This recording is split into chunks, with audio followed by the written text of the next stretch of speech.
Hey guys, this is Stu's back on the bench for December 2017. Believe it, the final one of the year. Christ, where did the year go? I don't know.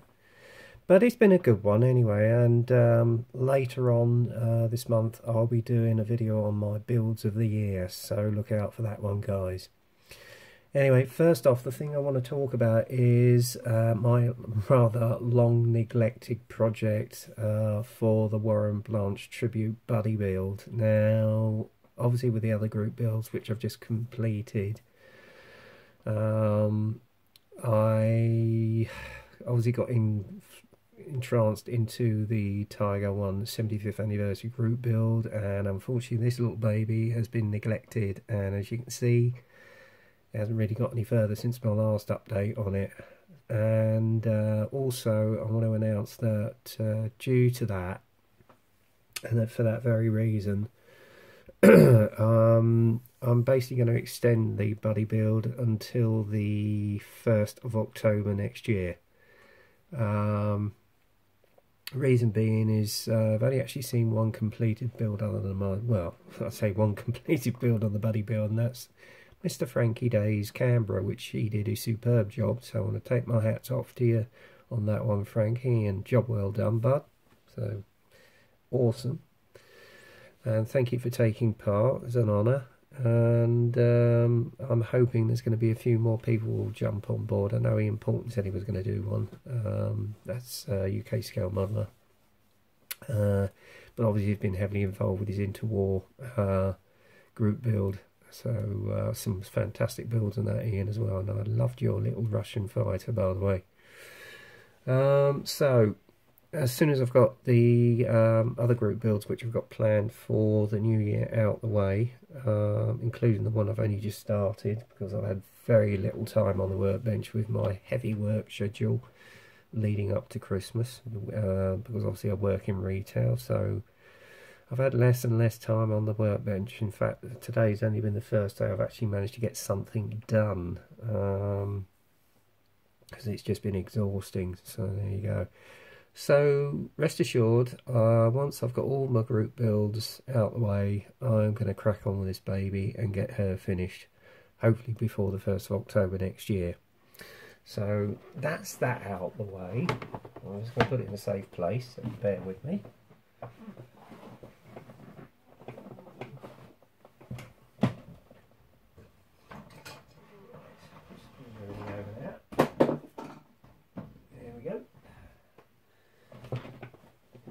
Anyway, the one group build, as I say, I managed to get finished and within date, because they'd actually, I found out Evan and Adam Mann had actually extended the date till the 31st of December for the Tiger One 75th anniversary group build, was this puppy, which you've seen the final reveal for. Let's move the camera down just a little bit, excuse the hand. Again, very, very happy with the end result on this. Sorry about this, guys, that's it. Yeah, and judging by your reactions and feedback, you're extremely pleased with it too. So thank you very, very much for your feedback on this, guys. I'm very, very humbled. Again, I have to say, this has been one of my favourite projects of the year. Hang on, let's just move the turret down, which is where it's supposed to be. Sorry about that. Yeah, it was as a project I just couldn't put down, and obviously the Tiger is one of my favourite tanks. Not so much for what it stood for, but the engineering behind it, which has influenced the tanks that we've got today. That's really what interests me more than anything, and obviously the history behind it as well. And having stood at the real, well, in front of the real thing this year at Tiger Day and Tank Fest, it's got me even more interested in the vehicle. So I'm obviously going. Well, I will tell you I'm going to do another one for the new year, but I will tell you when, as and when that will be. It is for a planned group build that I'm going to be taking part in. So I will do an entry video probably if not before the new year, after it. But as I say, that I will leave to a later date. I know I said I wasn't going to get involved in a lot more group builds, but there's one or two I just can't resist. One of them is one that Martin Lamont has announced, because on December the 28th it'll be 50 years since the Harrier first flew, and I will be taking part in that group build. That runs until the 31st of March.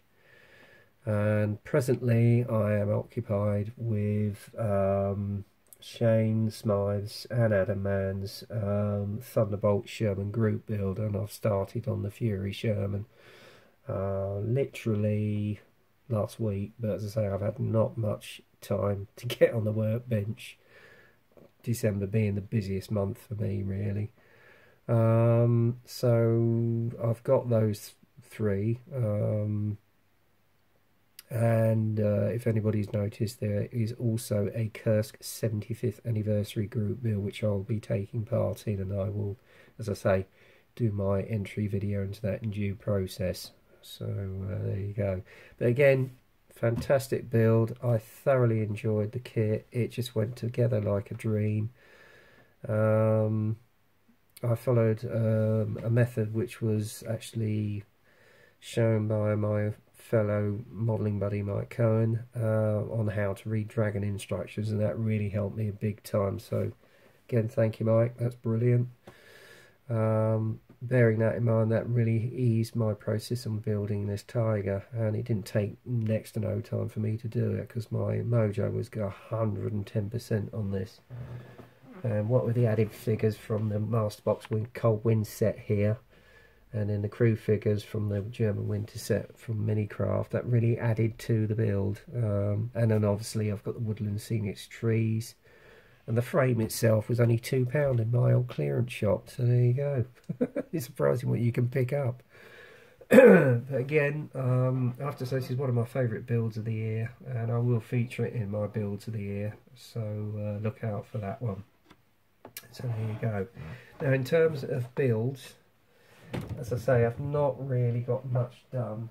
Trying to find a safe place for this one now. Here we go.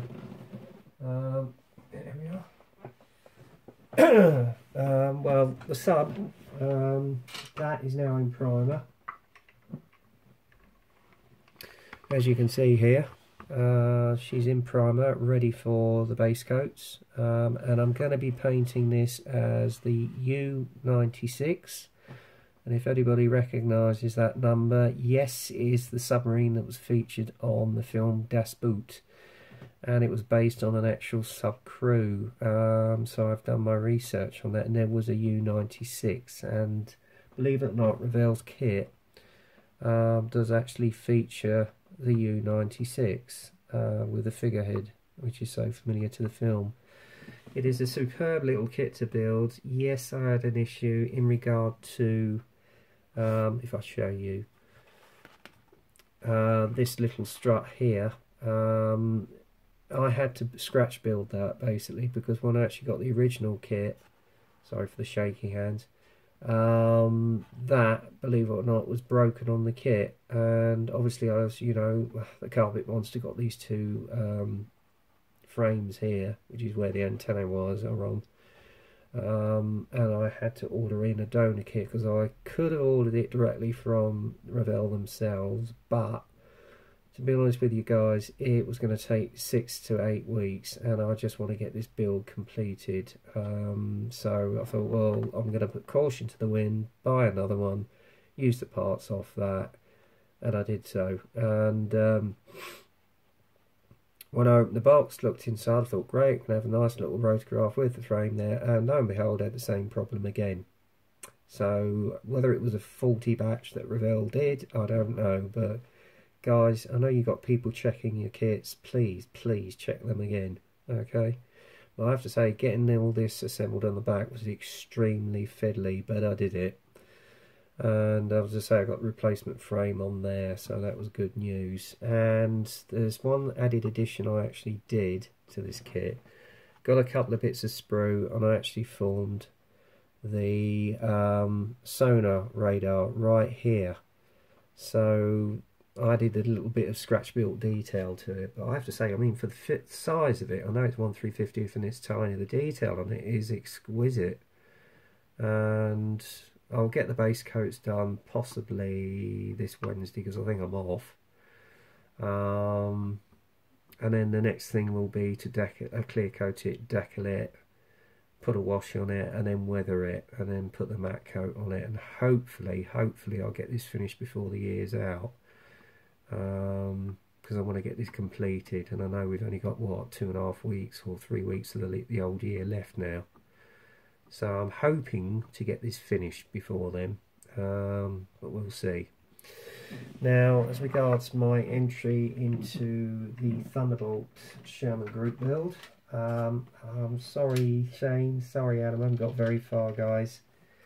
I only actually got the lower hull assembled, the sprockets and the idler wheels, as well as the transmission cover done. That's as far as I've got guys. It's just my work schedule's just been manic.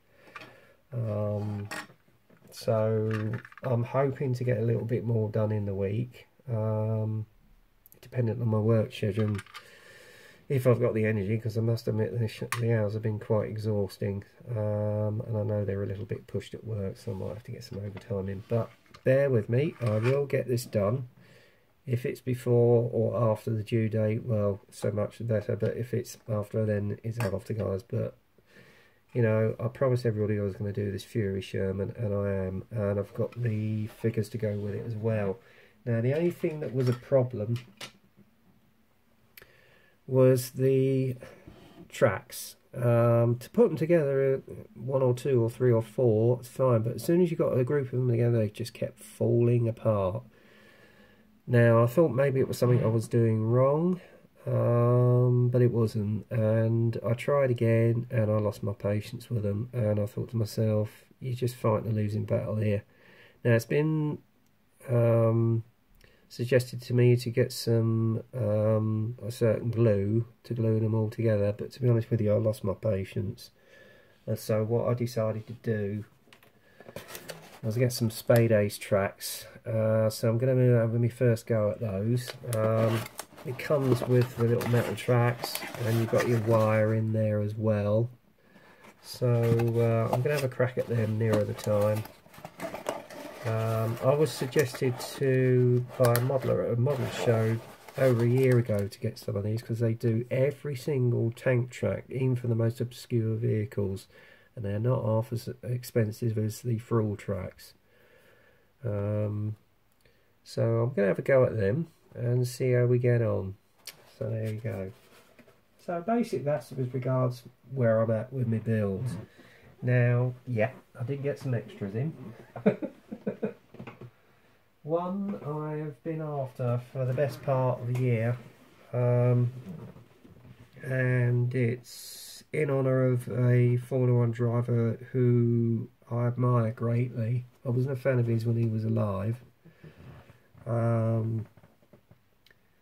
but when he was prematurely taken from us in 1994, and learnt about the man much more, I admired him, to be honest. He was the fastest, most charismatic, committed Formula 1 driver, who actually performed the fastest ever qualifying lap at Monaco in 1988, and that was the late great Ayrton Senna.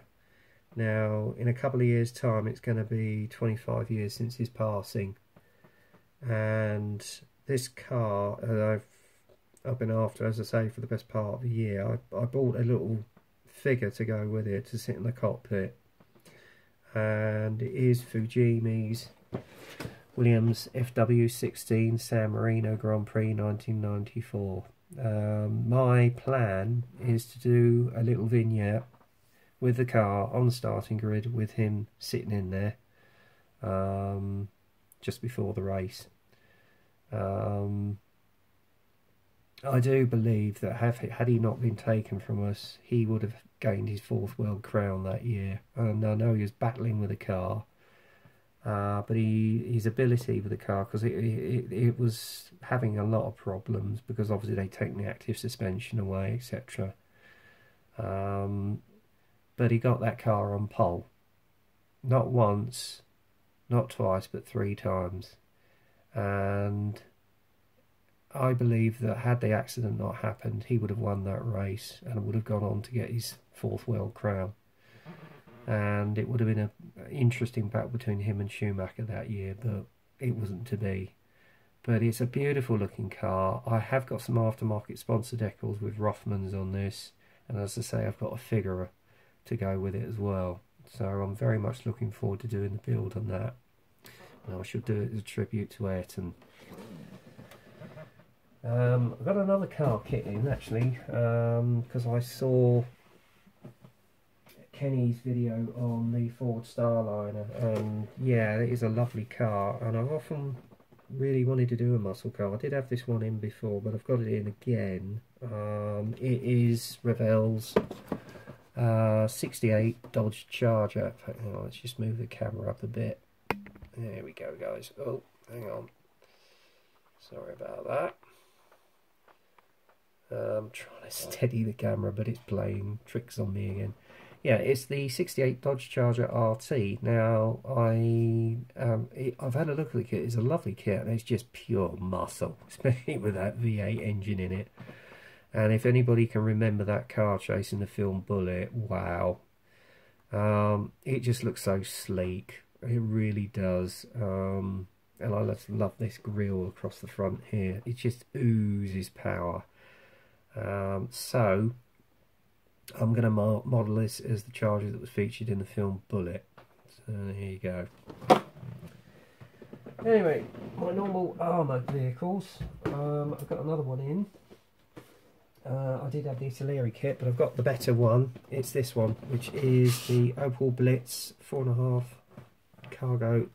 ton cargo truck. I love the wood grain on this, on the back of the actual loader, as it were. Value Gear do actually do a extra aftermarket set for this, so I might well check this out, but I will be using that as for a future project sometime.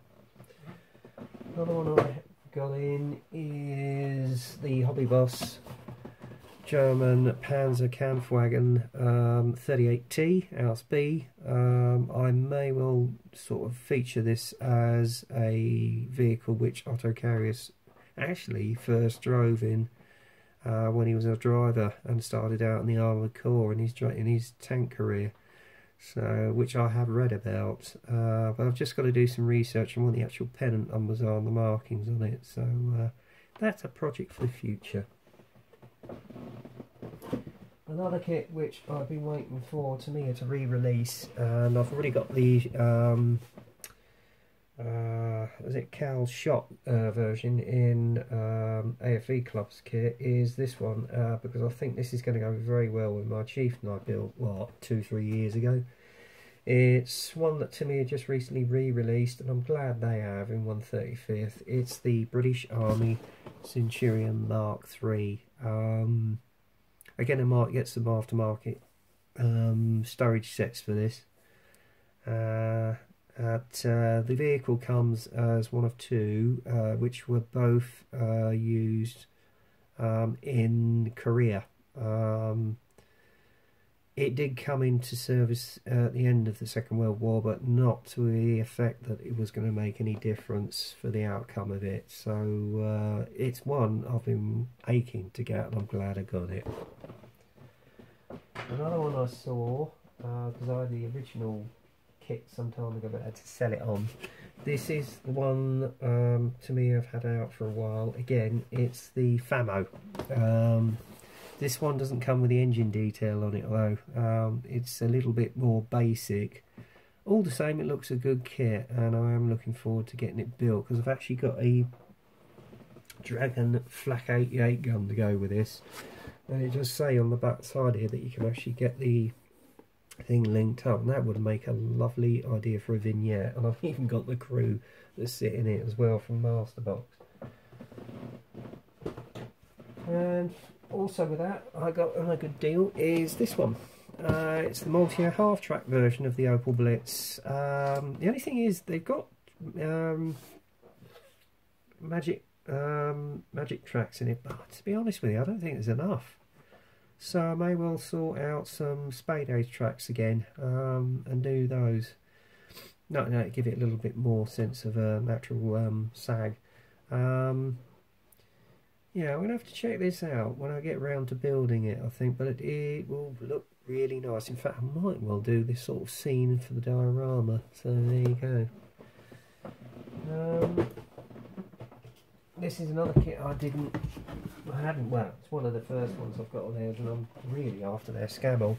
This is the Bedford QLT from IBG Models. It's very crisp, very clear, instructions are very precise, and I have to say it's a vehicle I've wanted to get my hands on as part of the British Army. Was used to great effect, not only as a refueler in the RAF, but also as a gun maintenance vehicle, you name it, it did it in all theatres during the Second World War. So I'm greatly looking forward to building that one. Now, some time ago, John Moore built this kit and he heartily recommended it. I did have the Meng kit, but sold that on some time ago. He did say there was some problems with the instructions though, but it builds into, well, it must have been, I saw his build on it, and John, that was an awesome looking kit. It's Vesda's T90. Apparently it's one of their better kits. I know they've got a bit of a reputation for bad, inaccurate kits, but to be honest, if you don't want to spend a lot of money, I've had a look at this. It does look rather good, so, and I love this colour scheme, so I might have a crack at that as I'm going to get around to building it. And also him and Simon Kemp did a buddy build on this vehicle. It's also Zvezda's Terminator. It does look a good kit, as does the T90. It's based on the T72 chassis, which actually, funnily enough, I've got the old Tamiya kit in my stash for. It's not an unusual looking vehicle, but I think it was used to great effect in the war in Chechnya, and obviously the recent Balkan campaigns. So yeah, it's going to be an interesting subject to build. Right, and this one I actually got as a Black Friday deal. And again, it was another kit I've sort of been umming and ahhing on whether to get, and I've heard it is a fantastic looking kit, and when I looked at it I thought, wow. It's this beauty. It's the old Tonka, which is the nickname for the Revell's Tornado GR4, the latest variant of the Tornado. And I don't know if it's true or not, I've heard rumour that this aircraft is actually going to be retired in a year or 2 years time, because obviously we've got the F-35 coming in to replace it. That is going to be a sad day. She's one of the backbones of the Royal Air Force, a real workhorse. Was used out in Libya, as well as also the two Gulf Wars. Obviously not this version, the GR1 was used in the first Gulf War. To great effect, really. I think it's an awesome looking aircraft, and the detail in this I would put on an equal par with their F-15, to be honest with you. It's going to make a beauty. I am going to see if I can source some aftermarket decals for it though, because I want to do it in the old 70th anniversary Dam Buster scheme. So yeah, there you go. Another aircraft, well, one of two actually, that my brother bought as a stash, and he was going to flog them on eBay, and I said, hang on a minute, don't do that, I'll have them. This is a variant I've wanted to get of the 109 for ages. It was their last variant, and I just love the colour scheme on this. It's Academy's BF 109K4. It was the last variant of the 109 before the war ended. and I just love this colour scheme. I mean, I've got a few Gs and I've got a couple of E's in my stash, but this is the version I really wanted. Yeah, it will need a little bit of aftermarket to upgrade it a bit, but I have to say, generally, it looks a really good kit.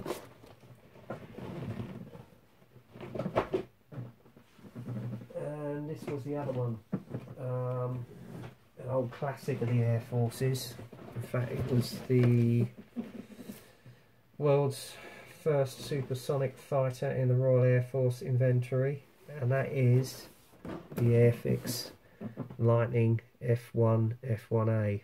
And I just oh, hang on, sorry guys, it's so big this box you can't get it in shot. Hang on, let me move the camera around again. Yeah, this is the one. It's the Lightning F1 F1A, and I just love this colour scheme. It just looks so striking. You can do it in 3 variants.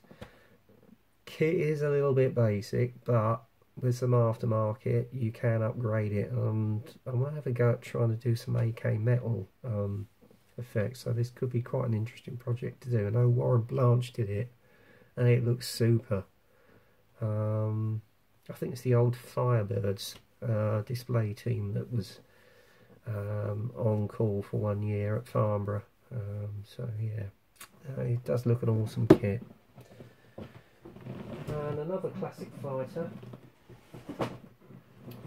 which recently they were running at Cosford, but they're no longer doing it now due to costs, and they've become firm museum pieces now, sadly. Is Revell's Sepicat Jaguar GR1. I have always loved this aircraft. It just looks so mean and menacing, and I particularly remember seeing it at North Weald Aerodrome performing some years ago.